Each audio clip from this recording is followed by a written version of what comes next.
Hey, doll. Hey, babe. Welcome back. Thanks. Episode 4. It'll probably get to a point eventually where I'm not counting out the episodes, but until we get double digits at least, I'll make sure we can continue on keeping people on track as far as what episode we are on. Sounds great. Yeah, thank you everybody for tuning in. This is Do We Have To? Marriage Podcast. It's a Not Actual Family Studios production. Executive producer Colin Maskell. I'm your host, Sean Miller. And I'm Emily. Emily, the wonderful, talented, nonverbal communicator. I've gotten a lot of great feedback about your facial gestures and your anonymity on the show, which is fantastic. Are you sure that's a good thing? Absolutely. It's a great thing. Absolutely. I do not have a poker face, no. You've got, when we're on video, you have to bring the energy, and you do that. Hopefully it's positive. Absolutely. But yeah, we got a great show for you guys today. We're going to be focusing on our Do We Have To Talk About It? We're good. We got another segment where some folks have brought us some feedback in regards to marital question. We also have today, we're going to talk, do we have to start a book club? We're going to talk about Dark Matter finally. Yeah. Both the book and the TV show as well. Yes. And we're also going to talk about Emily's winner of the Emotional Support Coffee of the Month. Yeah. Which we'll get into that wonderful coffee shop and everything about it before we go into the book club. Yeah. So how you feeling post-Christmas? Exhausted. You did a great job. Thank you. So did you. I feel like there's a lot of, let's break down if we were going to break down statistics like sports, right? Oh dear. I'd say you wrapped about close to 100 presents, it seems like. Probably not 100, but still you did the wrapping. Yeah, for the whole family. You did, absolutely. And then some. Mm-hmm. You also actually put together most of the items as well. Now, so far, all of them except for one. Right. Yeah. And so... which I very well may end up doing because it's not looking great on... No, Thumbtack's going to come through for us. I don't know about that. Santa brought our wonderful daughter, Tegan, a loft bed for Christmas this year. This is what she asked for. Yeah. So we're navigating the world. And so everyone is aware, we have a family rule of you're only allowed to ask Santa for one item. Like Santa only brings you one gift. And so we try really, really hard to make sure that Santa gets very early communication on what that one gift is. Yep, the Miller Family Elves actually hooked us up with that in November. He doesn't miss an opportunity if one were to come. Yep. The Miller Family Elves ask the kids to fill out essentially hey, what do you want from Santa? Write him a letter. Tell him you're appreciative of everything he does. The day after Halloween. Nicholas. Yeah, basically that's when we get the party started. Yeah. We need that letter. We need all of that time to get that letter to the North Pole. And each child has their own elf. So we have Chippy, Karen, and Izzy. Yep. And they are 3 terrific elves who didn't do a whole lot this year, but I mean, they were present, and that's what matters. Yeah, very similar to the Kelsey household. There's not as much shenanigans that the elves get into at the Miller household. And honestly, I really liked the fact that they didn't make messes this year. They didn't have to move around so much. They were just very chill. I'm not a big believer in that, to be honest. I think it's awesome the people that do it. Or not people that do it, the elves that do it. I think that's fantastic. Ours are watchers. Our They're Miller very elves, laid back, like to very chill. Sit back and just take in some of the good and also inappropriate behavior that our children display throughout the year. Yeah. And they don't have to move around for them to see that. Well, sometimes for days they may like a spot specifically. I mean, they loved that fucking our live tree this year that we did. They loved sitting at the top of that thing for like 4 or 5 days. They really liked the view out of the kitchen window and all of my plants. Yeah. They really enjoyed that scenery. In perfectly there. I get it. Yeah, totally. So. Mm-hmm. The chandelier in the dining area thing, whatever space, got a lot of attention. Yeah. Yeah. And I feel like everything went smooth for the most part. The only wrench that got thrown in was Maeve went completely rogue from what she wrote Santa. Sure did. Right? What, 4 days before Christmas? Yep. So are you excited that you wrote Santa about Taylor Swift? I didn't do that. I didn't do that. I want Elphaba and... I want wicked stuff. But thankfully, siblings and aunts and uncles and Gigi's and Papas and all of the other people in her life came through with those gifts. So, you know, it was fine. All of the panic and hours staying up late and refreshing my screens. Christmas is a magical time. And that's sure where is. Everybody gets in the Christmas spirit, and they all help out. But I will say that was a little bit of a mind fuck right there at the end where, now, granted, she's 5. So I don't know why we didn't expect this type of betrayal quite the way that it occurred. Betrayal. And when I say betrayal, I mean the betrayal of Santa, obviously. Absolutely. Not you and I were fine because we were able to... We're yeah, because the first thing she said when she opened Santa's gift was, "I didn't ask for this." Well, we have it in writing, so that's the nice thing about hard copy. Now, we don't have it in writing because it got sent to the North Pole with the elves. I took after they wrote it, I took pictures of it, which all the kids are aware of. So I highly recommend that for any parent. Before it gets sent off to the North Pole, take a photocopy of the letter. And that way you can make sure that you use that as evidence in said any type of present dispute trial. Yeah. Mm-hmm. Right? Yeah. Absolutely. Yeah, we also had a little bit of issues with Santa for Seamus, too. The whole Lego set situation. One was just not going to be found anywhere Santa tried.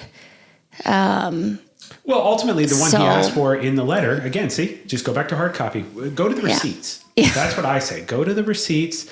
What did he say on the letter?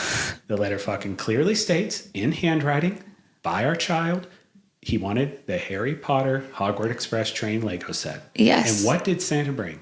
The Lego train. Fucking Lego Harry Potter set. Now, did he try to go rogue and ask for the Fortnite Battle Bus Lego set? He Absolutely. Sure but as fuck did. Happened? Mom and Dad came to the fucking rescue. Yeah. Hey, Lego, shout out to Lego. Thank you for allowing us to be on a wait list for Lego sets. So parents, if you have any kids that are in Legos, just so you know, I just found this out through process with Emily. You can actually, even if it's sold out, you can sign up, and as soon as it's available, they'll notify you and you can purchase it. And somehow, we got on the fucking popular. We got on the back order list, and I didn't honestly expect it to come in. Nope. So got it in time, and we were heroes. Gosh, were we ever? I think this was a great. I think this was a great Christmas. Oh yeah, my favorite Christmas yet, honestly. Yeah. And I think it just went perfectly, and I think we did a good job of not overbuying gifts. And I think that Santa came through. Well, we really try to stick to the 4, like something to wear, something to do, something to read, and something they want thing. Absolutely. Yeah. I do like that system. We always end up buying more, though. We do, but I mean, if we can try to get at least those 4 things, then and that's the base of the foundation of all the Christmas madness that ensues on Christmas morning. And then that's, perfect. Completely agree. I have a little thing I would like to do before we jump into our actual segments, if you're good with it. Sure. So, obviously I'm a huge movie person. You and I are huge well, you're not a huge movie person, but you follow along the ride with me greatly, and I greatly appreciate that. Yeah. So I went into IMDb and I just looked up what are the highest rated Christmas movies of all time. Oh, Lord. I'm going to tell you the top 5 Christmas movies. Okay. And you don't have to agree with them by any means, but you can certainly Probably provide won't. any feedback on those movies. And then I would like to allow you, and I'll allow myself, to replace one of them, if you can, with another movie. So does it have to be a Christmas movie? Well, yeah, because it's Christmas. Okay. Why would it not be the Christmas movie? Yeah, absolutely. So it's top 5 Christmas movies on IMDb. We can take out one. We can add one. Okay. So let's go. I would love for you to give that feedback. Remove one. Why would you remove it? And then add one. Why would you add it? Right. Okay. So let me give you the list of the top 5. Okay. Starting out at number 1 with a score of 8.6. It's a Wonderful Life. Is the top rated? Is the top rated, where Christmas, a holiday movie, is the genre of the film. So that's where I pulled it off. So this is the list of top 100 Christmas movie of all time. Eric Scissorhands wrote that. That's funny. That's definitely not his last name. And it was modified up to at 5 days ago as far as the scores. So I mean, literally, it just was updated. I'll take that one. So number one's It's a Wonderful Life. Number two, coming in at 7.7, is Home Alone. No. Okay. Oh, you don't like that? I don't. No. Why is that? I don't know. The whole idea of parents leaving their child and like the shit that goes down. Accidentally.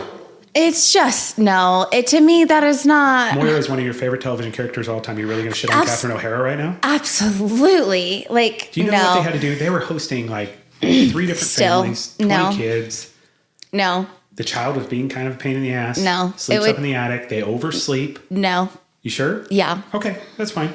All right, let's go to number 3 then, okay? Okay. All right, number 3, coming in hot, because this is going to be an issue potentially. Of course it is. Die Hard. Oh, absolutely not. So this is a huge debate, and I hear it every single year on the radio. 96.5, The Fan in Kansas City even brought it up. The Kelsey brothers talk about it because it's one of the podcasts we listen to. I see it on television. Entertainment Weekly talk about it. It's not a Christmas movie. Why? Well, for one, Bruce Willis himself says it's not a Christmas movie. You know what Bruce Willis said? And I quote, he goes, it's not a Christmas movie. It's not an action movie. It's a Bruce Willis movie. So like he's not really adding to the debate. He's just saying it's his movie. Okay, well, Jason Kelsey said it's not a Christmas movie. Just because I love the Kelsey brothers doesn't mean I'm going to fucking agree with everything Jason says. And I'm going to say right now, Jason, flat out don't agree with you. Here's the thing. It's at a fucking Christmas party. It is Christmas time. Relationship on the rocks. It doesn't embody what the Christmas spirit is. Neither does Home Alone.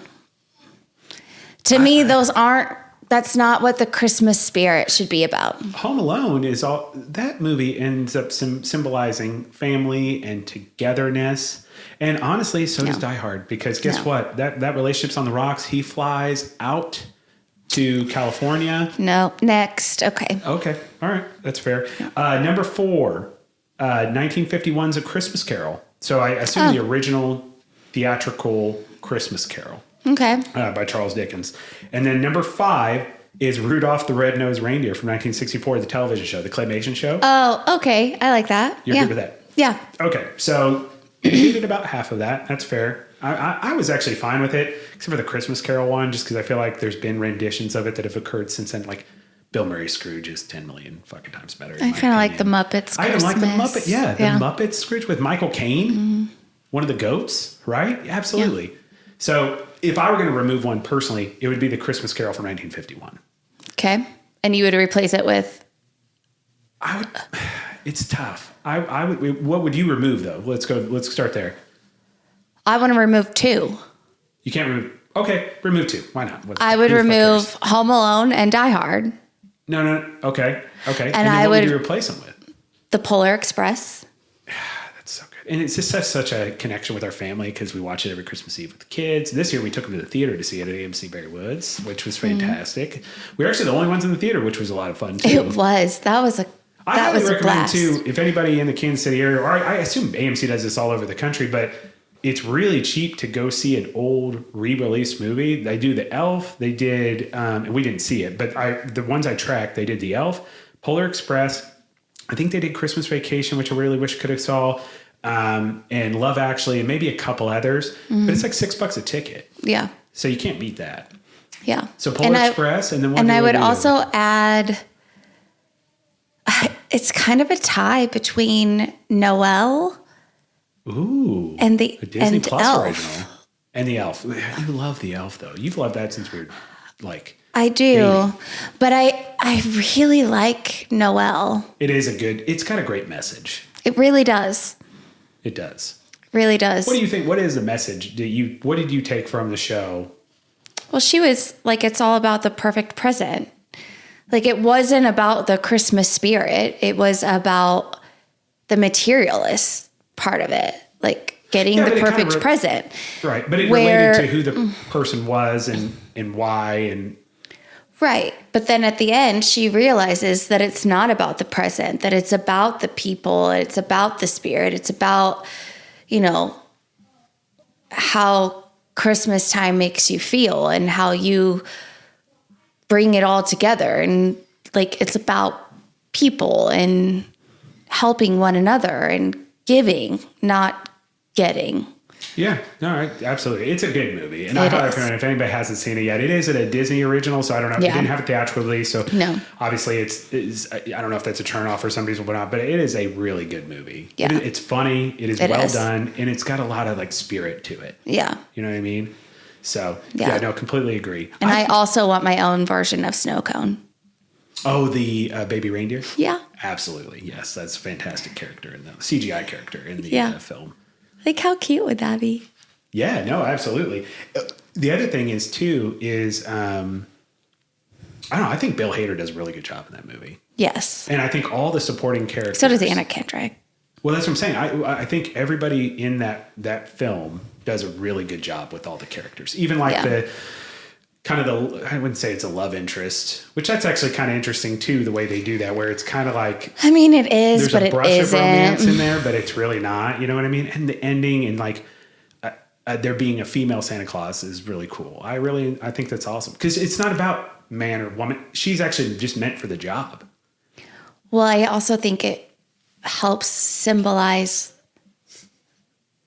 Santa, like what Santa really is. Yeah, Santa's a state of mind. It's absolutely. It's not a gender. It is absolutely. It's what you bring to the table. It's how you interact with people. It's empathy. It is understanding. I completely agree. So, okay, got it. What I would replace on my top 5, and I was having a really tough time with this because, December for me is always a really special time because it's my mom's birthday on December 19th. Yeah. And, she passed away in 2006. So I always have a tough time with that day. And one of the last Christmas movies I ever saw with her was Love Actually. So, that's a good one. And I feel like it seems like it's kind of a polarizing movie in the sense like that's another one I think is a little bit debated where it happens on Christmas, but is it really a movie that embodies the Christmas spirit? I think it does. I don't think, but now as I get older and my experiences, I really go with something I relate to that's sentimental to me. I gotta go Christmas Vacation. Oh yeah. I just have to. Every year now that we have kids and we have a home, we've had families over for like the Thanksgiving time leading into Christmas and all the work that it entails and everything. I fucking love that movie. And it's just great. We hosted both Thanksgiving and Christmas this year. We did. Yeah, absolutely. And we're going to host New Year's. And I totally understand his sentiment of like wanting to bring everybody together despite, you may have differences of opinion. You may be different the way you lead your lives. But these are the times of year where you can bring your family together and have a magical time and make memories that you'll take on for the rest of your life. Yeah. I'm a huge believer in that. Like, and I love it. And then all the fucking things that you encounter and have to deal with. And it's just a great movie. That's what I would pull Christmas Carol out. I would throw Christmas Vacation in there. Got it. Yeah. It's fun. Looking forward to Christmas next year. This is the first year, and I'll say, and this is a testament to you, Emily, this is the first year where it's like, I always get bummed out when Christmas is ending and New Year's starting because it's like, the magic's over and you have to wait till fall again, and I'm sitting here waiting for pumpkin spice and then I'm waiting for our Christmas drinks and all those sorts of things that come in. That has not been this year for me. That has not been my story. This has been the best fucking year of my life, I think. And and it's crazy because we've had a lot of things. I think if you look at it on paper, we've had a lot you'd be of like, shit oh my go God, down. Why are you saying that? I think if you're with the right person and you've put the right work into things and you're trying to do the right things every day, those things don't matter. You just have a great year. You just have a great time. I mean, we have definitely made the best out of what's happened for sure. And I just think that's a testament to the work that we've put into each other and the work that you put into our family. And I'm greatly appreciative of that. This has been one. Yeah, it's been fucking a lot. hell of a year. There's a lot happening this year, but it's been a great fucking year. And I'm very proud of this year and I'm proud of you. And I just think it's been a great year. I really, really, really do. It's been great. Yeah. But thank you for, I love movies and we didn't get really a chance to do a bunch of, just with everything going on with Dad and with just life. My Uncle Tim passed away right before, we got into the death of Holidays. Rest in peace, my Uncle Tim. He was just a fantastic human being. Like just one of those family members. And I think a lot of people can relate to this. I don't have a bad memory of him. And I was kind of telling you about that not too long ago.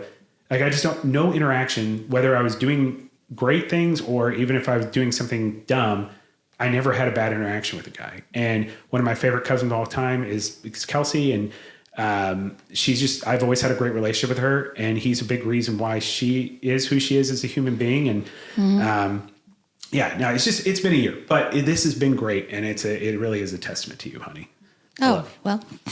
So thank you for that. Thank you. Which is why I was glad I was able to get you those. And thank you to Parkville Jewelers, who do not support the show in any way, but I want to make sure and give them a special shout out because they helped me hook up Emily with a beautiful small set of diamond earrings that wasn't planned, but there was 19 little of the tiniest microscopic diamonds ever on each side, which then ended up, she was 38. So it kind of was like meant to be. Yeah. So I highly recommend going there if you're in the Kansas City area, and if you're looking, they're great about, you can give them a budget, amount that you're looking to do. And then, Seamus did a great job picking out that wonderful moon and sun necklace for you. And of course the girls picked out that dachshund necklace that I know you absolutely love. I do. So, and I love the moon and heart one, or moon and sun. I'm wearing it. Oh, perfect. That's fantastic. See, there you go. It's all good to go. So it was a wonderful Christmas. For my best man. Mm. That's right. That's right. How do you view the kids again? Well, Seamus is my best man. Right. But as far as like, one's your moon, one's your... he's my mountain. Seamus is your mountain. Why is that? I don't want to go into that. Oh, okay. That's fine. Yeah. So he's your mountain. He's my mountain. Tegan is my ocean. Uh-huh. And Maeve is my moon. Got it. Yeah. Mm-hmm. Yeah. No, that's awesome. So very cool necklace. Very cool time. Awesome. And we're going into the end of the year. And I think I'm looking forward to a lot of things with 2025 with you. Yeah. So with that being said, though, jumping into, do we have to talk about it? So, we did our last episode. We, discussed a question that was actually sent directly to the show, which was awesome. Got great feedback on that. I had multiple people reach out, and they were kind of pointing me in directions of marriage articles to talk about on the show or parenting articles. And then I saw one, there was one that was mentioned on Facebook, with obviously getting involved in social media on the show. I'm in it a lot more now. But there was a question that came up on a social media page in regards to marriage. And I thought that would be a good one just because it was basic, but I in the sense of like, it was a very simple, small question.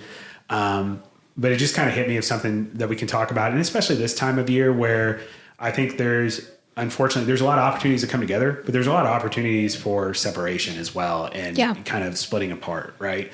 So this is another anonymous person, but they essentially, for verbatim here, okay, I need help on this. My wife is wanting a divorce. They don't go into any specific reason why. They just say that. I'm trying to rebuild what we have or had. Nothing working yet. I'm trying so hard not to lose her. I know I'm not the best or perfect husband, but I do always try, and I always have. What am I doing wrong? Any advice would be great. What do you think when you hear something like that? Well, it's really vague. Like, there's not a lot of details. Like, what are you trying? Is she trying too? My assumption's not, because when you're saying a message like this and you're asking for help, it probably saying that I'm doing these things, it's not working. Like, do you guys have any thoughts? Well, I don't really think you can save something if the other person isn't willing to. 100% agree with that. I'll take it a step further. And, I know we talked about this just a tiny bit. I don't like to talk about this stuff too much beforehand because I like just really organic responses from both of us. I don't like to think on it too much. I'd like to give exactly how I'm feeling raw. Yeah. I got a little frustrated. You did. About it. And it's not because I think that person's doing something wrong. It's just, it reminded me a lot of me when I was younger and I was traversing through relationships. And when something wasn't going right, my initial reaction was always just to be like, try to figure out what's wrong and then do what they want, what I think they want me to do. Yeah, you can't really do that. I think it's such a selfish, and I'm saying this about myself, it's such a selfish way to try to fix something. And because the worst part about it is you're taken away from yourself. So if you have a partner, and it didn't sound like to me like that person came and asked for a divorce yet. At least I didn't take it that way. Maybe that happened. Well, I mean, I think they're saying they want a divorce, but like, have they received the papers yet? Is that the process they're going through? It doesn't sound like it yet. It sounds like maybe that's something that's been mentioned or conversated, right? So you have a partner who seems to be withdrawing and doesn't want to have anything to do with rectifying the relationship. So your thought process to that is, I'm just trying to figure out what to do and I'm trying my best. Like, that's not going to fucking cut it. I'm sorry. No. And here's the deal. I guarantee you, it's not about what you're doing for her. What are you doing for yourself? Right. Are you working on yourself at all? Or are you just trying to figure out what she wants and then kind of accommodate it? So you just keep things going status quo. You need to be fucking, if they're not giving you balls in their court, obviously you want the relationship to continue. But you need to want the relationship to continue in the best way possible. You want it to grow and be better than where it is now and to where it ever has been. And if that's the case, you really need to work on yourself. So, yeah. But it sounds like a relationship will go nowhere fast if you're growing apart. You need to grow together. Everybody's going to grow. I grow as a person, you grow as a person, but I feel like it took us a while to get us back on the growth pattern, forward. And how did we start grow? How did we end up coming together and growing together? Therapy. And what did we do? We started working on our fucking selves. Yeah. And it wasn't until we started becoming better versions of ourselves. Until we separated out. That we realized we were coming, all of a sudden we have something to work on with ourselves. Yep. We have confidence in ourselves. We know what we want. And now we're coming together. And that's where those healthy boundaries are getting set up. And you can't tell me, and I don't mean to sound sexist by any means, because I think that men and women can do anything they want to do. So I don't want anybody to take it that way. But there are things about females and there's things about males, or people who identify themselves as females, identify as males. There's expectations of what they are. In a lot of ways, men provide security. You know what I mean? Men are responsible for taking care of things. And that doesn't mean females don't take it. Fuck, you fix everything in this house. So it's not like I'm just out there with a fucking, tank top on, hammering away at nails. You know what I mean? Nope, that is but definitely I do have me. a responsibility to make sure that you and the kids are taken care of. And that is a responsibility that a lot of times falls on a man. It doesn't mean it doesn't fall on a woman, but it does. Right. And it requires me to really work on taking care of myself mentally, physically. Those things are really important. If you're not doing those things, I know when we've had our worst times, was I doing that? No. Were you picking up on that? Mm-hmm. Was that something you really respected? No. Well, there's your fucking answer. So here's what I will say, and this is just my thoughts on it. If you want to save this marriage, you need to go 100% in on making yourself the best version of yourself you can.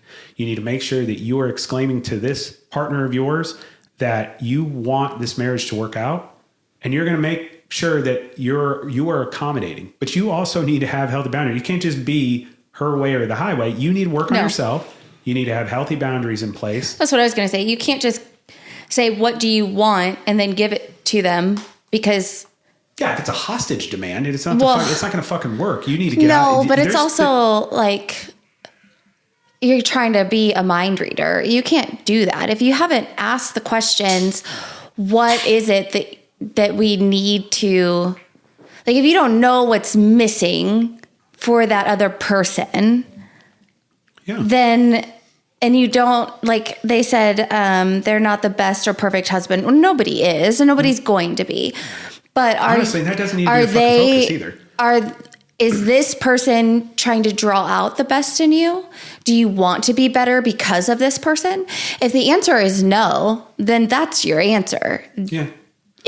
And the answer is not always going to be figure out a way to stay together. It might not be the best situation. Well, if you're working on yourself, you're likely going to come to this realization. That person's either going to come back and try to work on themselves as well, and you guys are going to come back together, right? Or they're going to stay stagnant.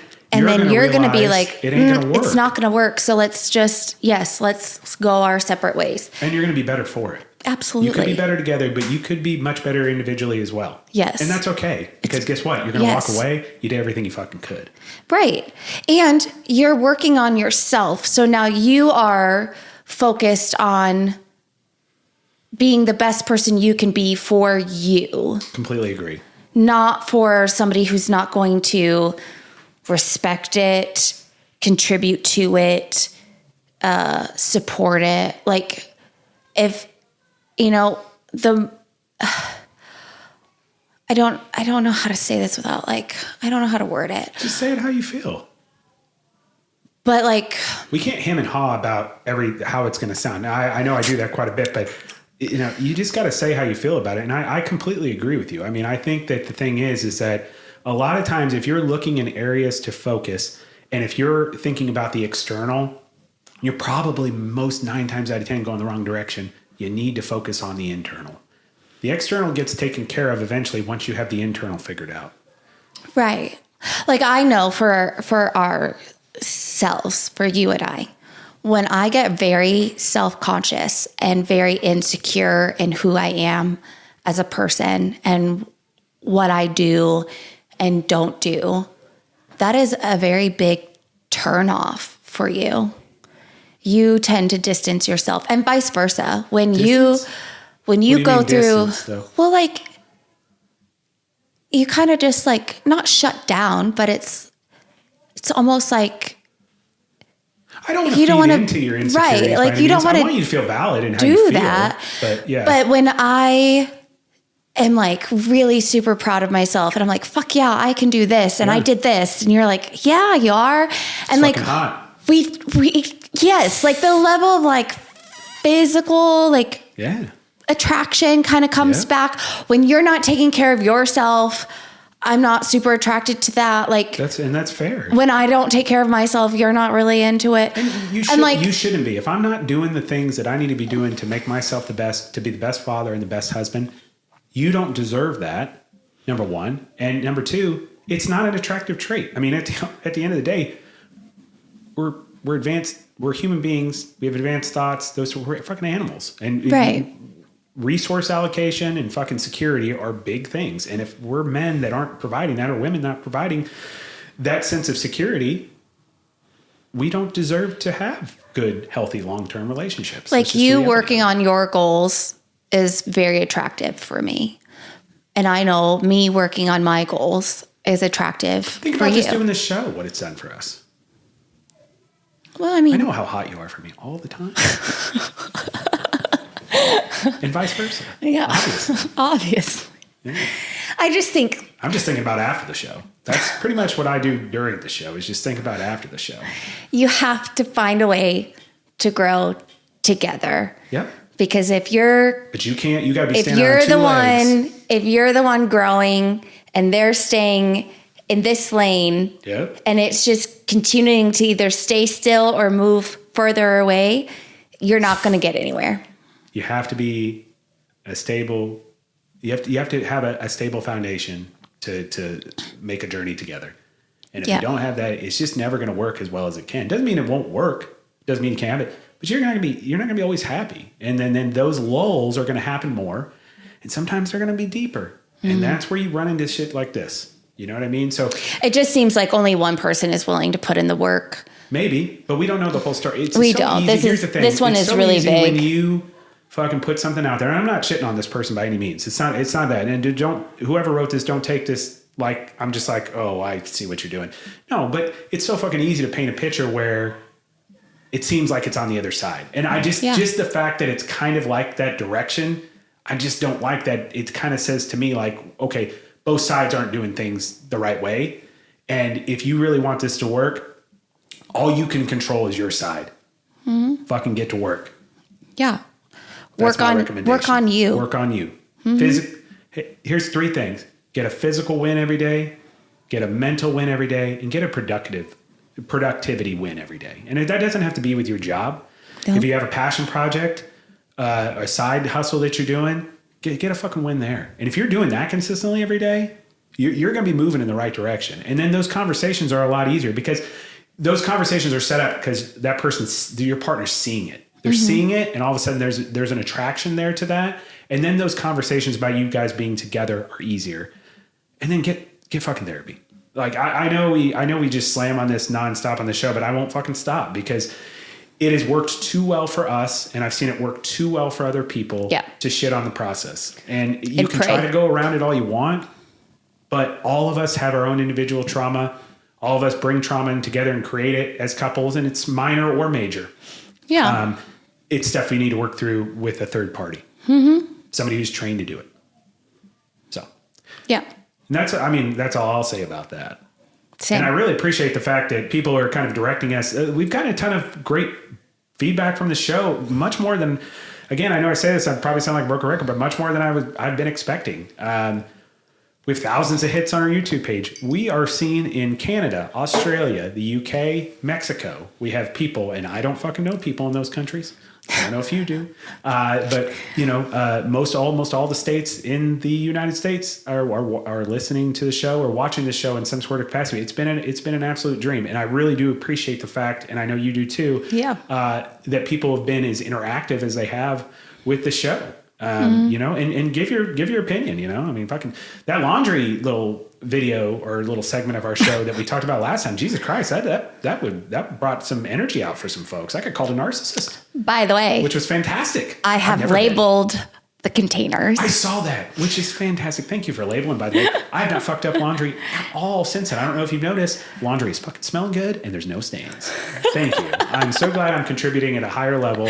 Still not caught up, but it is labeled. It's just so funny. People watch a show or watch a little segment of the show and they just assume, I can see where I'm not shading that person at all. I can see where it comes off like I'm like, you're supposed to do the fucking laundry. You got to direct me. But in reality, you prefer to do the laundry because you have a specific way that you do it. And I was just trying to adhere to that. We needed to talk through that. But, hey. I hate doing laundry, but I do have a process for it. I don't like the way you fold, but I appreciate that you get it done and that you put it away. I hate how different we are on laundry, but I do appreciate when you help. I appreciate it because usually we can tag team it. And depending on the scenario, it's more of like, okay, Sean, you get the hot tag, you're in.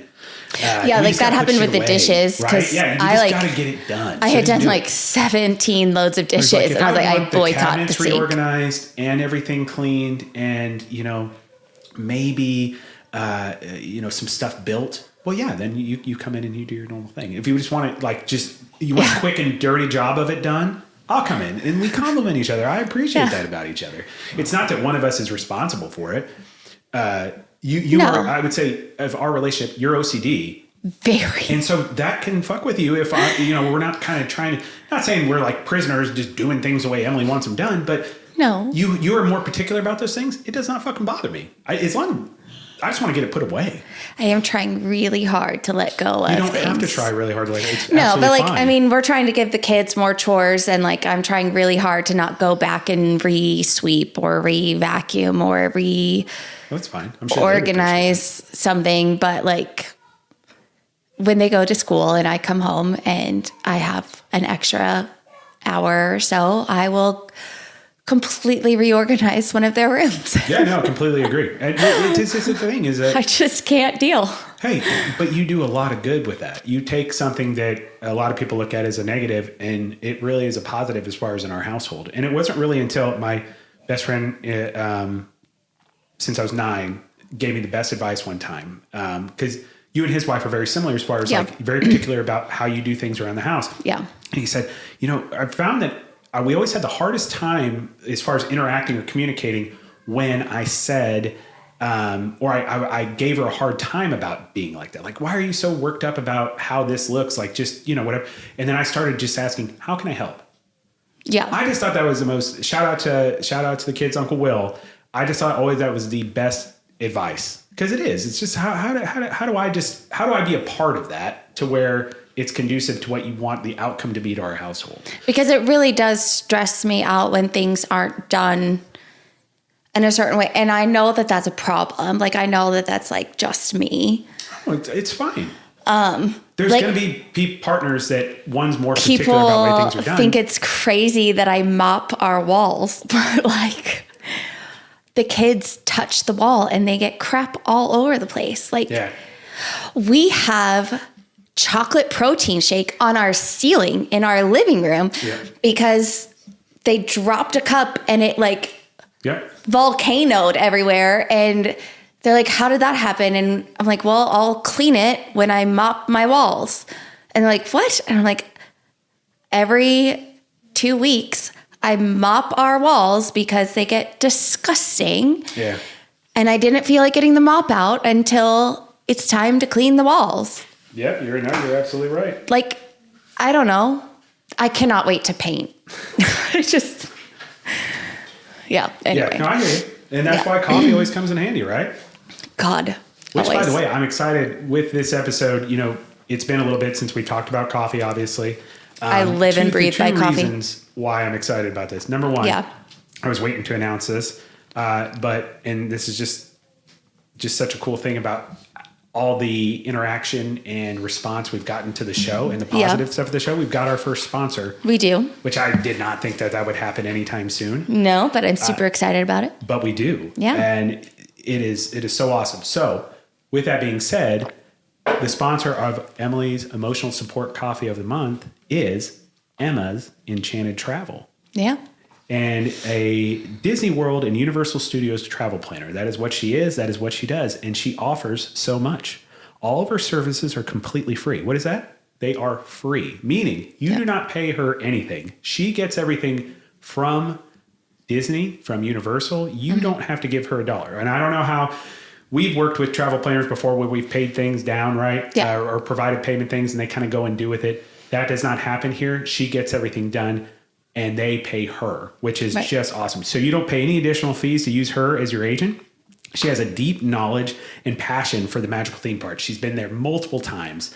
She's been to both multiple times. She has done all the rides. She has done all the events. She has done everything possible that you can do there. Mm-hmm. She can save you money and does so much more just than book your trip. She provides specialty guidebooks. She actually wrote us up a one for a potential Disney trip, which was amazing. It was beautiful, all in color. Even broke down our individual kids, what they like and what they're into and what that may apply to in Disney World, which I thought was amazing. And knowing that I am celiac and that Tegan is... That's right, your food allergies. Celiac and dairy-free. She put information on like how to find gluten-free and dairy-free food options throughout the park and like where to go and how to find them. That's right. Depending on the day and where you are, she fully provides personalized itineraries and so much more. She's always available for questions and believe that if you leave your vacation with any regrets or missed desires that she didn't do her job, her motto is every moment matters, and she makes sure to plan each vacation with the individuals in mind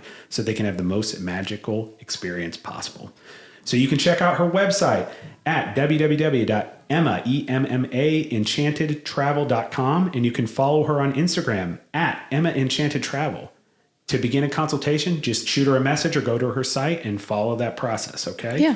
And again, there's nothing wrong with just touching base with her. It's completely free to do so. You get your rundown. Unless you're booking a trip, you don't have to worry about paying anything, and you're paying for the trip. You're not paying her. So keep that in mind. So, and I was shocked at how affordable everything that she had given us. It was about $7,000 cheaper than I thought it would be. Yeah. Is what I did the math in my head, when she gave us that rundown. So we'll be going to Disney World again sooner rather than I thought, just because of what she was able to bring to the table. So guys, again, I'd highly recommend Emma Enchanted Travel, and thank you so much for being the first sponsor of the show. Yeah. It is an awesome thing, and thank you for listening, and thank you for trusting us with announcing your business. So yeah, absolutely. So with that being said, Emily, where did you decide your emotional support coffee of the month is? And I will say this just to start out, there is a ton of coffee places in Kansas City. I don't think we realize that. And so what we've been doing is we've been visiting I've always places. known it, but I feel like I'm very more aware of it now. Absolutely. Yeah. We've been visiting these places, and then what we're finding is that, some we're enjoying more than others. So we want to make sure that we usually visit a new one once a week. We want to make sure there's a winner every month, and we want to make sure that they're recognized. So we chose a winner this month. We visited probably about 5 or 6 different coffee shops over the period of time that since the last episode, which has been a little bit over more than a month. We visited this coffee shop. We thought that based on the decor, the interaction with the staff, what they had to offer as far as product, and then what the overall vibe was. we decided on this. We're going to be bringing them a wonderful certificate that shows that they are an emotional support coffee of the month winner, and it's going to have listed their very own episodes. What was the coffee shop that you decided was going to be the emotional support? This adorable little old house. It's the house itself has been there it's since over 100 years old, I believe, right? Yeah, it's been there since I can remember Kansas City and like driving down North Oak. It's called Renegade Coffee. They have taken this house and completely renovated it into a business, and the vibe is so very much me and you, I think. A rustic old home. Color scheme, all of it. Like, love everything about it. They did so well with the holidays, too, the way they did it. They did. And they do coffee, tea, and then they also sell books. That's a cool thing, too. There's like a little miniature really library cool wrapped around. Well, like they have like different sections. Like in each of the rooms, they have like different bookshelves with like different things on it. But they're a small family-owned business.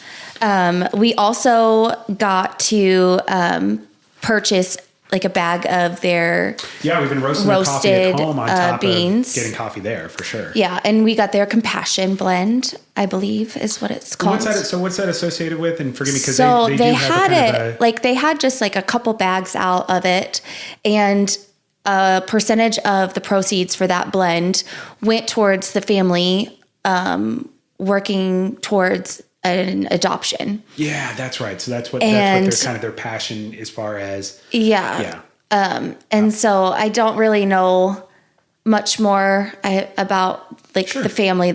I don't think they have a cause. They're passionate about bringing children that need homes into their home, and they are. I don't know if it's the family that owns Renegade, just or if it's like somebody that works there. Like I don't really know the connection of like who's adopting, but they did this small batch roast and it's delicious. I really enjoyed it. It's like a medium. It was great. Roast. And they had Christmas coffee special. So I got the white Christmas raspberry, I believe. And I don't know if I'm saying it right, but I think it was you got white the cranberry Christmas latte, right? And it was like a cranberry raspberry white chocolate latte. Perfect balance of like tasting like coffee, but also tasting like the flavor that it has. Not too sweet. Yeah. Not too much coffee. And I just did, the first time we went, I just did a vanilla latte. Right. And then the second time I got their like drip of the day. And I just added my like cream and sugar. And Dad approved of the coffee as well. They're really accommodating with kids. Like I said, we went back, we took the kids. There's different books. There's children's books, there's adult books. They had an awesome little scavenger hunt for the kids for the Christmas time. And so, and like they could tell our kids were running around looking for like their last item. So they kept giving clues. And then they got like a little candy cane. They had no idea we were going to mention them on a podcast. This is just them interacting with their customers. So I'm sure this will still be a surprise to them because we didn't mention it. So. But I mean, it was just so cute, and everybody there was super friendly, super nice. It just had a really awesome vibe. They have a great little patio section outside that I can't wait to try when it's warm. Location's perfect. It's right off 152 in North Oak. It's right by the public library. You can literally go rent a book and walk over and get yourself a coffee and sit in. And it looks like a small house on the outside. There is a lot of fucking room in that place. Yeah, I mean, it is a house. The downstairs basement's all decked out to be where there's tables, there's 2 other rooms, and then there's the main entrance. There's a lot of space in there. Yeah, there is. Yeah. It was a cool experience. I really enjoyed it. It was really nice. It's been one of my favorite. It might be my favorite so far that we've gone to. I loved it. Yeah. Yeah. So shout out to Renegade Coffee. Thank you so much for the customer service that you guys provided and being so accommodating to our children and the delicious coffee that you provided. And you guys got an awesome, it's just so cool that you have a cause too that you're doing on top of just serving people coffee. But it is an awesome vibe. And there wasn't anybody in there that I didn't see that was having a good time and enjoying themselves. And the coolest part was too, did you see the 2 moms sitting with their babies on the floor in that they one had like room? a little play area. Mm-hmm. It's just accommodating to all walks of life. There was people having a fucking business meeting. There's moms playing with their kids. There's college kids having talks about religion. And then there was, girls just catching up from the night before.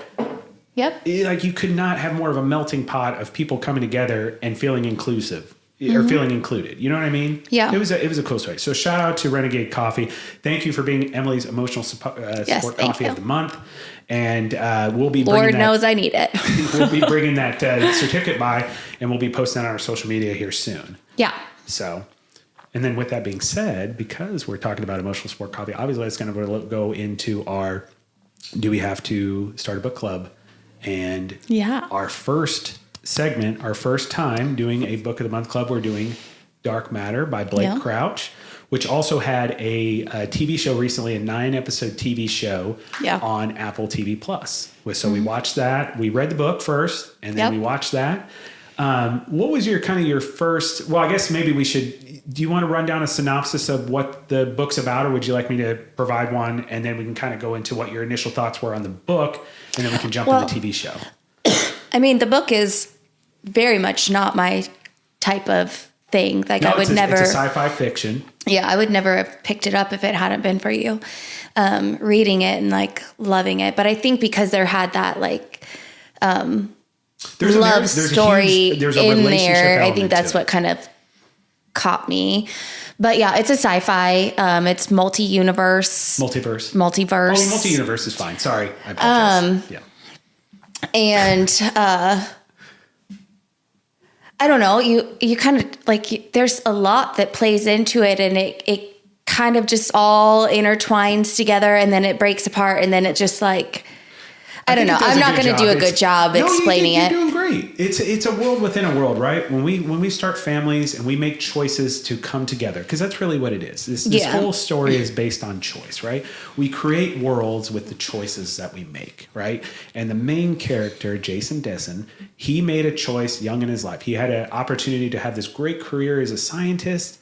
His future wife, Daniela, she had an opportunity to be potentially a famous artist. Yeah. And they ran into a scenario where she got pregnant, and they decided that their relationship being together was more important than success. And they built a family together. And that choice created that world. Yeah. But what if there's other worlds out there where they didn't make that choice? Or maybe one of them didn't make that choice, right? That didn't happen for them. However, it does happen. So the interesting thing about this is it's all revolved around this family and the choice they made to be together and create their family. However, there's all these other worlds where they didn't make that choice. Right. And in one of those worlds... And like for every choice that they do or don't make, a world is created based on the choice to make it or not make it. Like it just keeps... Infinite amount of worlds based on infinite amount of choices. Yeah. And I think anybody can relate to that in every day. If we think... There's so many people that go back and they're like, oh, I wish I would have done it this way or differently. And you've heard me talk about this on this thing now. I'll take all the bad and the good because it got me here with you. But there's a world, if this is really true or if this is a reality. And then multiverse is a theory. So it is an actual scientific theory, meaning that it is possible. There's a world where you and I are not together, that after our crawl for cancer, we broke up. You like that I brought that up? Emily got really drunk at a crawl for cancer and told me she was going to break up with me. Yeah. We just started dating. But there's a world where we went through with that, okay? And so we're different people. We grew differently because we weren't together. The things we ran into that were bad, we weren't able to grow from it because we were together. And same thing here, right? So there is a Jason out there that pursued his ambition and became a famous physicist. And we meet him. Won an award and also created a box. And this box allowed him to travel to these different realities. Yeah. What is it like in a sub? It's just called the box. No, I know, but what is it? So basically what the box does. Forget the state. Thank you. No, that's great. So what the box does is it allows a person to be physically in superposition. That's it. Meaning that there's no outside environments that can create decay or cause any disruption, right? Right. And so you're really allowed to be in this metaphysical state where you are able to go, and essentially the mind creates a visualization that you can kind of take in and satiate with, which is in the story and in the show, which the show does a great job as well. Yeah. It's a hallway of doors. Yeah. And this hallway of doors but it's like infinite possibilities of all these decisions made. Yeah. But not only that, it's not like you can just navigate it. No. It takes mental training and focus of what you're really wanting and what's going through your mind, both consciously and subconsciously, to choose what kind of environment you run into. Yeah. Everything right? you think, feel, Yep. every ounce of you needs to be on the same page in order to create the new world that you want to enter. You're not creating a world. You're going to a world that's right, based but like off it's choices and based things like off that. of like every part of you, like how you feel. So and if you're in think distress or if something subconsciously is going through you're your going to mind go with through, anxiety, you're going to run into a world that's a shit show. Yeah. Right? So this guy, Jason, and we call him Jason 2. That's the character name. I mean, it's Jason Dessen, but it's Jason 2. It's the Jason who has essentially regret that he didn't start this family. Because like what you find out. And the reason the why. tagline is like, are you happy with the choice that you've made? Are you happy with the choice you're Are making? you happy with your life? And this character clearly isn't. And so what it does is it starts out with this family, and they have a wonderful dynamic going. They have an older son who's about to be a driver. He's 15 going on 16. They're just having a wonderful family night. He finds out that a guy that he went to college with won this award that he likely was on track to win before he decided to start having a family. Doesn't want to go to the celebration, but the guy purposely has a celebration near their house. His wife has him go attend it. They go attend it, or he goes and attends this event, and the character's name is Ryan, who won the Popvia, I think is the name of the award, and it's an award for science, and they basically get $1 million and basically all this grant and research money to continue on their passion. Yeah. And they're having conversations there, and the guy basically does allude to the fact that this should have been you. Yeah. And he doesn't take that super well. The night kind of gets abruptly ended. He's walking home. He's going to get his wife ice cream. All of a sudden, somebody holds a gun up to him and tells him Gets kidnapped. he needs to get in the car with him. Yeah. And from that moment on, he is drugged. He is then wakes up, and he's in a world where everybody's wondering where he's been for the past year, and they want to know what happened. And he's a scientist. He doesn't have a family, and he is still Jason Dessen, but nothing is of what his world was, right? Everybody knows him, but he doesn't know anybody else. And the book and the movie, I mean, they're pretty much, they really do really well together. And one thing I think was really cool, reading the book, it was written so visually well that you can It's why it's a great show. Everything that happens, and the way they did the show, like it's almost exactly what I envisioned in my head as I was reading the book. Adds more to it. I do like the twist that the show gave towards the end, but I still like the book better. Agreed. I think the book, some of the things they leave out, I think the less is more has been good. But I will say, and we'll get to this in a little bit, the fucking end, the way it kind of twists out to where it does end, I loved. And thought it was better than the book. Don't know how you feel about it, but that's how I felt. I don't know. I still like the way the book ended. It still ends the same way. They end so close together, but I do like the twist that they add. Yes, I like the twist that they added in the show than the way the book did it. Yeah. So let's get into this a little bit more. So we broke it down, right? The family, all that together, get to the point where he's kidnapped.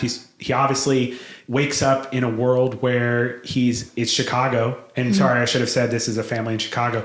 Every world they enter is some version of Chicago, which is great. That's fun too. Because you have an affinity to Chicago, your dad. Yeah, I love that city. Which is awesome. So shout out to Papa.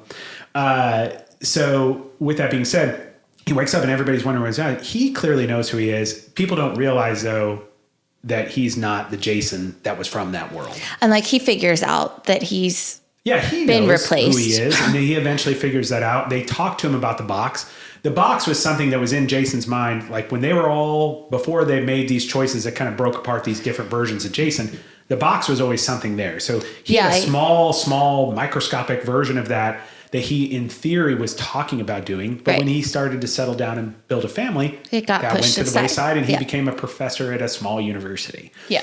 This guy went through with it and built the real fucking thing. You can put yourself in superposition. You can go out and see these worlds. He sees this world.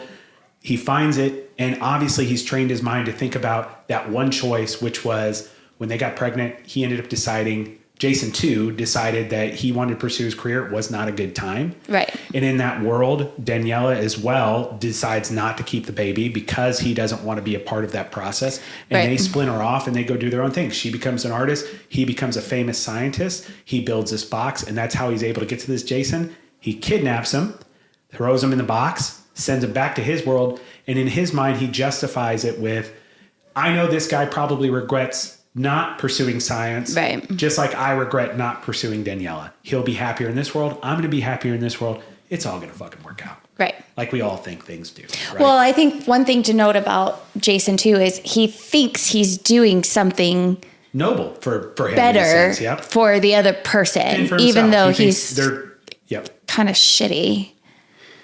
I think in his mind, he thinks that he missed out on something. So he knows that this Jason feels the same way, and he can mirror those two things up, and they can both be happy, easy peasy. Everything will be okay. Right. In time. Right. Yeah. Obviously, that's not the way that works. Jason 1 is not okay with not being with his fucking family. No. He wakes up. And Jason 2 isn't really happy with the family. And we'll get with that. At first, though, it is a very passionate love fest of he's so happy he's with her. He's trying to acclimate to that. Meanwhile, our Jason... And like she's just going on with it. Like she has no fucking clue who this guy is all of a sudden. Attention that you're not... It's not a bad thing. We have this where... You get comfortable in the roles that you're in. You're happy, but that doesn't mean there's passion all the time. I mean, with our kids and everything, we only get so often to be together and be in a relationship together. And there it is in classic form, right? There's our wonderful Miller dogs barking away. They get to be in that, form, right? And so she's at first... Like this is just this is a change in my husband. He's more passionate for me. The kids older. We're having more time for ourselves. I think that's how she takes it initially. Yeah. And then meanwhile, Jason, the original Jason, our Jason, the hero of the story, is doing everything he can to desperately get away from this company. Yep. Going through door after door after door. Well, no, we haven't gotten there yet. Oh, oops! I'm sorry. So he's in this world. He's not acclimating to it. He tries to run away. He ends up getting stuck in a hospital. They end up getting him because this company, and forgive me, I can't remember. It starts with a V, and I can't remember it off the top of my head. But Vitech or something like that. Vicom. That company, they're a scientific research company, and they were backing this building. And essentially, what happens is he goes and finds the Daniela of that world. Yeah. And when he finds the Daniela of that world, she's an artist, and he kind of tells her what's going on, and he runs into Daniela and the version of Ryan as well, which this version of Ryan in this world isn't successful because he went on and pursued science. Right. So Ryan doesn't win the Pavia like he did in Jason's world. No. And they don't really have a close relationship at all, right? Not that they were super close in his world either, but it's more of an antagonistic type of relationship. And he's explaining this to her, and they kind of, in the book, they are intimate with each other. They have sex. Well, yeah. Which is interesting in the TV show, which it's Apple TV. I didn't think there would be any, they don't even really, it seems like they're going to start to maybe even make out. They don't even go there. And then they're interrupted by the security from this company who's desperately out there searching because they don't want this thing to get out, right? They don't want people finding out about this. They run in, they see Daniela, they shoot her. In the book, they shoot her. I don't know if she's trying to call the cops in the book. I can't remember. But in the movie, she's trying to call the cops. And they shoot her and kill her. She's doing I don't know if she is on the book, but I do know I think that's pretty much the same in the book. Yeah. So long story short, they shoot her. They take him back. They know he's not the Jason of this world now. And they're like, "What the hell did you do with our Jason?" Thinking he had done something when in reality they don't know. Their Jason that their Jason has gone rogue and decided to make his own life. Right? They're there for the scientific research, the purpose of creating something more. And so they're trying to figure out what the hell's going on. And it is a very dark, torture and trying to figure this out. And that's where our character, she's in it a little bit before, but the Amanda character is so important that comes in. So Amanda is who Jason 2 ended up with from a relationship perspective in the world that our main character is in now, right? Yeah. He ends up being in a relationship with her. Obviously, he's not truly happy with her because he fucking bails on her. Yeah, he just leaves one day. But she's a psychologist. She's a part of the program for the box. She actually trains people that are going to go into the box to be mentally prepared to handling going and choosing these different realities and having your mind focused and what you may go into with harsh environments. She's essentially training him for all of that stuff. Yeah. She realizes that he's not the Jason. And as she gets to know him more during this period of the book and of the show, she realizes he's, in my opinion, I think you pick up that she realizes he's a better version of him. Yeah. And she ends up deciding to help him escape. Yep. And as she's helping him escape, unfortunately, they figured that out. They brought that Ryan character. They figured out how to get a hold of him because they knew he interacted with them. They end up fucking killing him. She helps him escape, and they get in the box and they leave, but they're together. So she leaves that world. They were going to kill her for trying to help him. So she has nowhere to go. And so they're on this track now of they shoot themselves up with this psychotropic drug that allows them to essentially put them in the mind state to be in superposition. And then they go and they start going to these different worlds. Right. And I think all trying to go back awesome. to his world. And that's where he's trying to go. And she's supporting that. Yeah. And you don't know quite, besides her just trying to escape death, what her motivations are after that until you get a little bit further in the book, in the TV show. Now, here's where the book is great because it kind of go into some of the worlds they go into initially, but the TV show just visually just so brings much better. that to the table, right? Yeah. The first world they go to, it's like this fucking snow world where basically, obviously, there's a climate catastrophe. There's some sort of ice age. Well, there's something like that in every world. Well, no, I know, but like you spend a lot of time in this one, both in the book, because she kind of freaks out, runs into this world. They can't see anything. They have to try to go in to get in this house. Obviously, mostly everybody in the world's dead from this ice age. Yeah, they've all occurred. frozen to death. Yep. And then they lose sight of where the box is. He's got to help save her from dying of exposure to the cold. They find a house. They eventually get back. They figure out how to find the box because she's able to track it, and they get back in. And it's kind of this process that happens over and over again where they're trying to get to these worlds. Until they figure out the rhythm of they use journaling to get in the right mindset. So important to the storyline. They really start to focus on every aspect of his world, not just the characteristics, but the way how you feel, the family makes him feel, how what your choices daily were, life made him feel. When you made those choices, when they first met each other, how did you feel? Those sorts of things. That's why she's so important to the storyline, because without her, he would have never been able to get back. Yeah, because he wasn't trained. He wasn't trained like Jason 2 to be able to navigate this world. No. In the TV show, they make a very big designation of that, because as Jason 2 is enjoying our main character, he can go in and out. He can go in and out of the box, and he can pretty much dictate where he wants to go. Exactly. Yeah, and he can always end up back in Jason 1's world. And the book doesn't really go into that. He's not really traversing the multiverse in the book. In the TV show, because fucking things are happening, right? He's fucking up. That's what's happening. Daniela's starting to be suspicious of who he is because he doesn't know things about his child, like in allergies. He doesn't know things about the choices they've made, because all he knows is up to the choice of him deciding to pursue science and them not starting a family. Right. Everything that's happened after that, he's not that Jason. Right. And yeah, it's great that he's given her a lot of physical attention all of a sudden, but she starts picking up right away, pretty quick in the book and pretty quick in the show. There's something fucking off with my husband here. And, of course, you try to lodge this. You don't think it's a different person from a different universe. So she's thinking maybe it's drugs, alcohol, something, another woman, whatever it may be, right? There's something off about the way my husband's behaving. Is he having mental issues? Whatever it may be. And his way of dealing with these things that he runs into, people finding things out, or him trying to get out of the mundane of his life because he doesn't like being a college professor, right? He traverses the multiverse and travels the multiverse and kind of tries to patch things together and fix it. Well, just like if you try to make shift or patch something in a relationship or with yourself in a kind of a half-assed way, it doesn't work out very well. And that's a lot of what he deals with during the story, which is fantastic. He's able to figure out how to make money because he goes and finds a guy that's the president of the company, but he's not the president of the company in our main character Jason's world. He's just a rich guy and he is a makes trust fund him kid, a thing. and he gets him to give him money so he can let him go traverse the world. That's not in the book. That's kind of the cool additional pieces to watching the TV show, which I highly recommend, right? So he makes some money so he can kind of stop being that and he can focus on his family.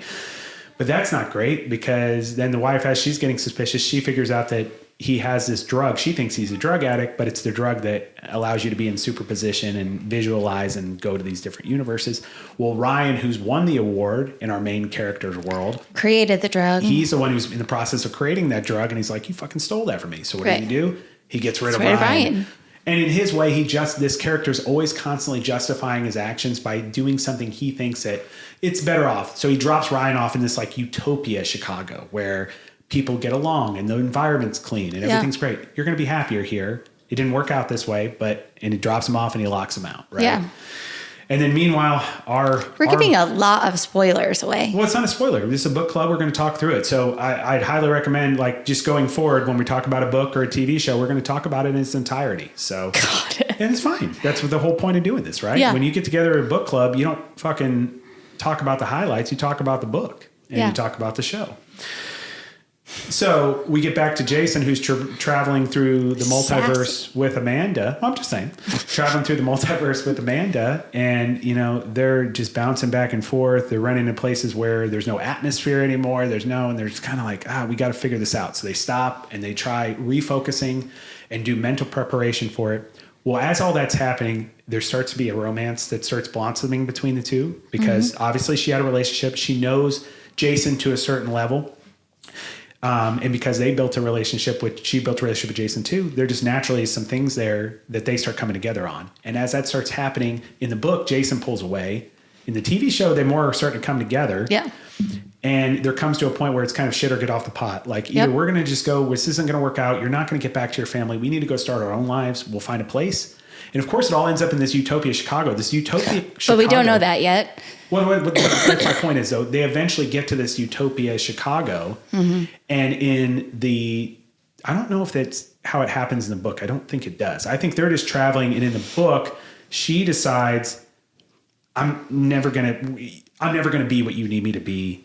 And she can't go to his world, because there's a version of her in that world too. Well, and also he's going back to be with his family. So there's just nothing there for her. So when in the TV show, she sees an opportunity in this utopia Chicago, the version of her disappeared. She can actually jump in and be fine. And she wants him to stay. In the book, they fall asleep. And I think he kind of rejects her from a physical standpoint. And he wakes up and she's just gone. Mm-hmm. So either way, the relationship ends. And so eventually Jason's on his own. Amanda's off. In the book, you really don't know what happened. The TV show does a great job wrapping up her story arc in the sense that she goes to this utopia Chicago. She's going to move to Seattle, and she's happy. She's upset that didn't work out with them, but she's overall going to be okay. Yeah. Jason is still moving on, and he can't fucking figure it out.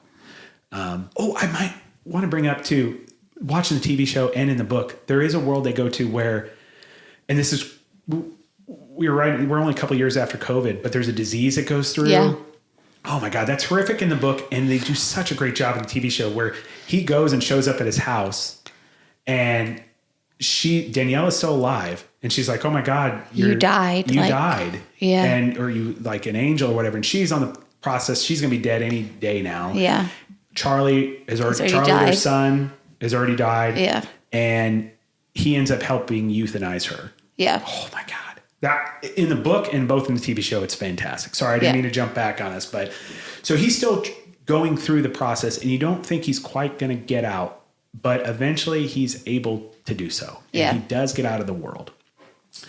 And when he gets into his Chicago, obviously Jason 2 is still there and with his family, and he's just trying to grab on and hold on to everything that he possibly can. And he's starting to get really kind of, I don't know, self-destructive is probably the wrong way to say it, but he's doing things in much more of a self-destructive manner that this is all going to come on top of him eventually at some point, you would think. He's totally losing control. Yes, he's losing control. Thank you. He's making decisions that aren't quite in his character as far as being a cold and calculated person that he tends to be. Right. He's trying to cover things up, and he's having the inability to do so. Kind of,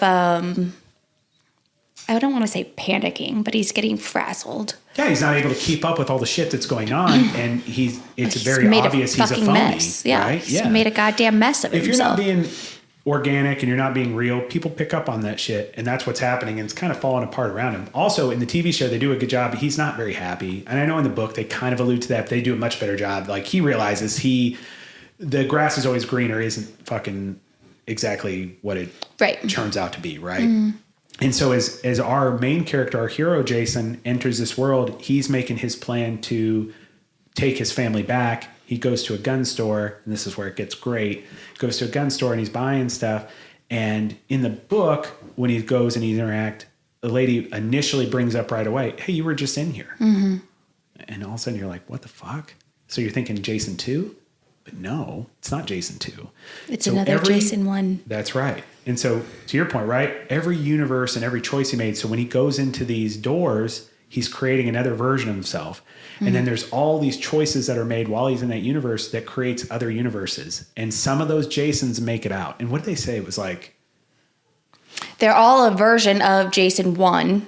Yep. Like the original Jason. From the time they kind of go into the box and then certain worlds, that's where they split apart based on choices that were made. So they all remember being married to Daniela. Kidnapped by Jason 2. They were all kidnapped by Jason 2. They all want to be back with Daniela and Charlie.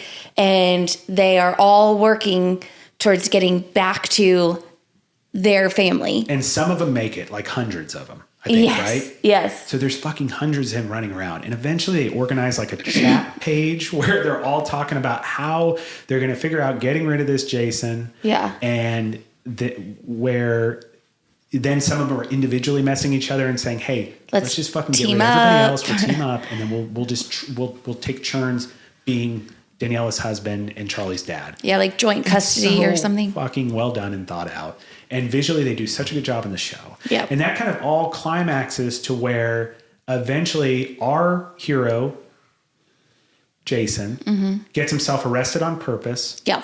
While he's there. And this is after he realized there's multiple hymns that have made it back. Yeah. And he's trying to get away from them. They're going after each other. Some of them are trying to go after each other and kill each other. I mean, they've got to take each other out, like Hunger Games style. One, right? There can only be one, right? So he gets himself thrown into jail, and he has Daniela come pick him up. And then he doesn't look like himself. She just saw him this morning. He looks completely different. She wants nothing to do with him. They're on the rocks, especially in the TV show. They're on the rocks. They're and having in the issues book. in the book too, but like it's very much like, hey, get the fuck away from me. Yeah. Like I'm here to help you out, to get you out of jail, but I don't want anything to do with you. And then he starts explaining to her, I was kidnapped. That is not your husband. Yeah. And he has her call him, and of course he answers. And Jason 2 answers. That's where it is really truly determined that Jason who is arrested, our Jason, the main character of the story, is the Jason. And it's not because all these other Jasons are Jason too. Daniela's husband and Charlie's dad. The difference is, and why he becomes the main Jason, is because she chooses him. Which is, I think, is fantastic. It is that choice, me choosing you as your wife, you choosing me as your husband. That's why we are what we are. Right. And it's those choices that make the reality of our world. And that's what's so fucking great. So she essentially chooses him. They try to go to a hideout. And in that process, they track them down because of Charlie's phone. Yeah. Well, the book is Charlie's phone, but in the show, it's her. The friend. The friend's car. Yes. So there's a couple ways. The TV show does it where the car that they took from a joint friend, they track that down. In the book, it's Charlie's phone because he has a girlfriend and he turns on the phone to see how she's doing. Yeah. In the book, they go to a cabin. In the TV show, they go to the girlfriend's family's summer house or something. Right? Yeah. But nonetheless, there's some minor differences. But still, the event is that they're hiding out, and then all these Jasons come ascending upon them. But during that process, the wife actually gets on the chat and says, I chose him. I'm choosing the Jason I'm with. That's who I want to be with. That's who I want to live my life with. I don't want you, right? So that kind of happens in the background, and you get more to that. Jason 2 shows up at this house. Yeah, where he doesn't in the book. Does he? No, he does in the book too. The difference is Jason 2 in the book tries to take the family back, and he's going to kill Jason our main character, Jason. Yeah, I remember that now. In the TV show, he comes and he helps them. Yeah. He realizes that he made mistakes. He's not fucking meant for this world. He wants them to be happy, specifically Danielle and Charlie, and he helps them out in the TV show, right? And they get away. In the book, he eventually helps him out, but it's when he's dying. So he gets shot, he's dying, and he hands them the keys so they can drive off. So as they're driving off, they're driving back to Chicago, and they realize there's hundreds of me everywhere. Right. They can't stay in this world. We can't be here. So they go to the box. Yeah. And when they go to the box, there's all these Jasons that made it back waiting. And you think, well, they're fucked. Yep. But what happens is that there's a lot of Jasons there that because she chose him, they're saying, no, you're going to fucking let them go. Because they love her and they want her to be happy. And that's the Jason she chose. That's the Jason she's going to get. And they kind of all eventually talk to each other. There's a lot of them that aren't happy about it. They all stand aside. They let him go in the box. Yeah. They take the medicine and they let Charlie choose the world. They're going to go. Yeah. Which is amazing. I love that about that. And they do it both in the book and in the TV show. Yeah. And you never really know where they end up, but I kind of think they all end up in the Utopia, Chicago. I think with so Ryan too. And Amanda. Like I really, because Amanda and Ryan in the end TV up show, they in end the up same being world. Together. Yeah. Yeah. And yeah, you're right. They end up coming together and they're in Seattle. So obviously, like, I don't know if they'll ever interconnect or whatever, but they do end up going to this kind of perfect society and perfect world. Yeah. And it's cool because Charlie, who's a kid and more of an innocent human being, like, I guess with his mind subconsciously, he's able just to traverse to there. Well, he's really not jaded by the world yet. Right. Right. And then the other thing is that but it doesn't actually allude to it. It just shows like a beautiful aura of sun and they walk through. And that's how the book ends and that's how the show ends. Yeah. It's great. So you liked it, right? I did. I think it was fantastic. And to your point, I don't know that it's going to get me hooked on sci-fi by any means. But I do think Blake Crouch is a great writer. He's and I visionary. would definitely read something from him again. It was fantastic. And it was just nice that we could watch something that I usually typically enjoy that you don't, but you got into it. Mm-hmm. And it was so cool because the foundation of relationships and the choices that we make both individually and together create these worlds. Yeah. And I think it's the truth. I think today, like the person we're talking about, right? They've got a choice to make. Yeah. They got a choice to make to work on themselves. They got a choice to make to try to save their marriage. These are all choices we make. We've been at those fucking crossroads. Mm-hmm. There's if the multiverse is real, there's a fucking world where we didn't make it. Yeah. Well, and like another thing, like Jason too ends up going to therapy with a version of Amanda. That's great. They do that in the TV show. They don't because do it in the book, she was like, you need to work on yourself. Yep. Yes. And so like, and obviously that's something she talked to him about in the other world too, that he just wasn't a big fan of, right? He doesn't need to be working on himself. He needs to be figuring out how to fix whatever's happening. You can't fix other things though if you don't fix yourself, or at least get yourself into the best possible version. So I don't know. I just thought it was, I think because it had that relationship tie in it, I think that's the only reason why I stayed involved in it. But, I think that's why it's a great show and a great book. I do think it is a very good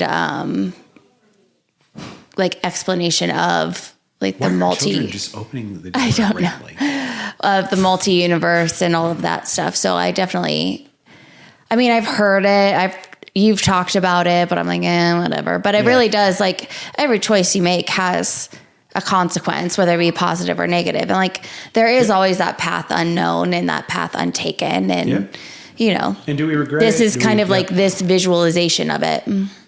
Yeah. Completely agree. No, completely agree. But no, I appreciate you reading that with me. So now, can you explain to the audience too that you kind of came up with a cool thing, and I think this is something that any couple can do. It's always so easy to be like, hey, we're going to pick a date, we're going to go on a date, and that's our date night, and that's kind of our time to be a couple. But I do really like the idea of this Book of the Month Club, which we found online. And we're going to do our next version of Do We Have to Start a Book Club on the book that came in the mail. So we have this store that we like to go to sometimes. And I have seen it on like Instagram and stuff too, where it's like blind date with a book. And you don't really know the book that you're getting. You just know, like, sometimes they just tell you the genre or like a little bit about it or something like that. Yeah. And it's wrapped up and you have no clue what it is. And it's just like time with you with a book. And I love reading, especially in the morning and at night. Drink my coffee, read my book. Yep. At night, you're on your phone or watching TV. I'm on my book. Like, it's just sitting in the kids' practice times. Yep. I can't listen to all of that chaos, so I read. But to your point, this is something you're passionate about. This is something I want to at least share with you in some sort of way. There's Book of the Month is like its own organization, like it's its own thing. But they had a special if you signed up, and which I found out that I didn't get the special. I was super sad about it. Like, apparently I'm supposed to get a free hat, I think, and initially it costs like $5 a month. And this book, club didn't happen for me, so I must have screwed up somehow, and I didn't get the promo. So Book of the Month, if you're out there listening, $5 a month, and they don't do anything with the show. This is just a cool thing that we figured out. I want a hat. Yeah, no kidding, right? I like hats. Yep. But anyway, I signed up for the month starting in the month of December. So this one's going to end pretty soon. But the book that I chose, you get like a selection of books, like 3 or 4 to choose from. And then they have all sorts of other books that you can purchase. And so the book that I chose is called Beautiful Ugly from Alice Feeney. And it looks like this. Nice. And I know absolutely nothing about it. Well, we won't talk about it until the next episode.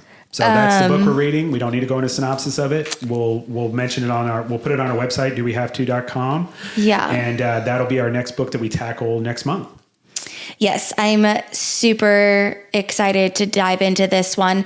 And the one that I was just reading, I kind of want to chat about too next time too, because I think it's a good one and I think you would like it too. That sounds great. But well, it's a historical fiction.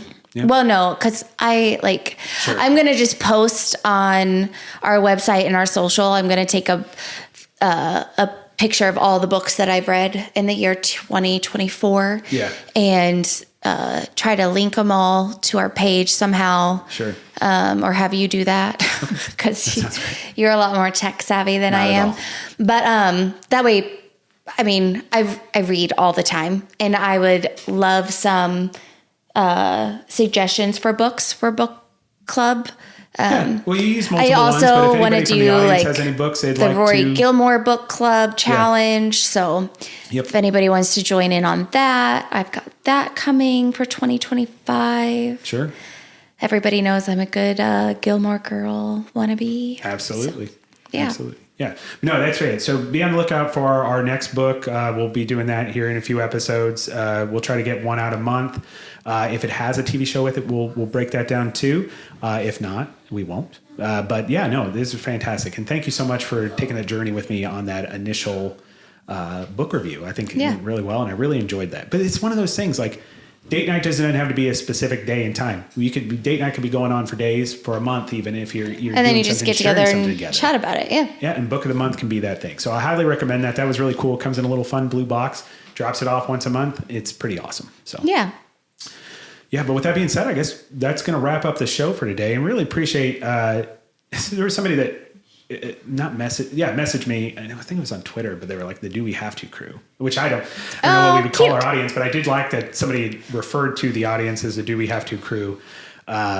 But appreciate everybody that's been listening to the show. This has been really cool, the response that we've gotten and everything. So, you can continue to expect to get versions of the show out to not only on our website, dowehavето.com, where you can submit questions and comments and feedback to the show, but also we're available on Apple Podcasts. We're available on Amazon Music. We are available on Spotify. Most places you get your podcasts, we are available on. We're also on social media, Instagram, TikTok. We were on Facebook. They shut us down for some reason twice, even though we said, hey, no, we're not I think they said we were doing something with sexual content. Like, no, we're a fucking marriage podcast, morons. Not. Apparently you can post about being a Nazi, but if you talk about being married, it's a fucking issue. Mark Zuckerberg, get your fucking life together, sir. Okay. We're on that, and now we're on Twitter. I don't know that he has anything to do with Facebook anymore. It's his fucking company, so I don't. Hey, I'll go to California. Anyway, we will figure out Facebook sooner or later. We'll be creating a new page for Facebook. Reluctantly, I'm not excited. Please don't report us for nobody's reported us. It's just nudity their watchdog things. Process that they do, and it's fucking stupid. Yeah. So but we're available on all those social media outlets. We'll continue to bring content and videos. So just keep giving us your feedback, and thank you guys so much for listening. Have a wonderful day. Be kind to yourselves. Have a wonderful 2025. I love you. I love you too. Wake up, I'm about to shake up every little thing, show you all that we can be. Come dancing.